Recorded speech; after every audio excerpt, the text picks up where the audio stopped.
Sveiki žiūrovai. Mes turime vieną pasiūlymą kaip sprendimo būdą, kaip susidaręs plyšys tarp sienos ir lubų. Nebūtinai plytelių klojėjų tai yra klaida, gali būti ir tai, kas darė gipsą, gali būti užsakovo, įvairių klaidų gali būti, bet mes siūlome vieną iš sprendimo variantų, tai aliuminio kampo išnaudojimas.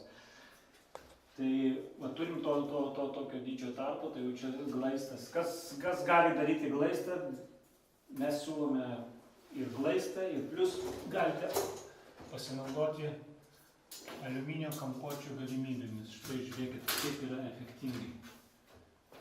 Gaunasi gražus vizualiai ir suvedimas, ir vizualius vaizdas. Ir plus, jeigu čia jums dar vis tiek tarpas lieka kažkoks, tai galima baltų silikonų dažomų jį užpildyti.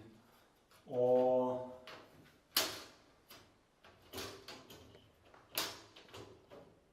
siūlome dar tas strigo čia.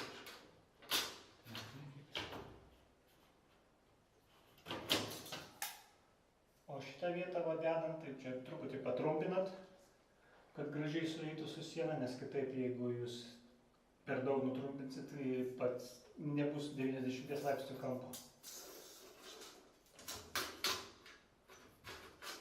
Tai gražiai įklijuojus, gražiai pasodinus ant silikono, vaizdas vizualus labai gerai gaunasi.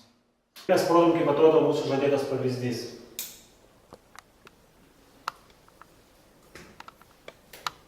Tiek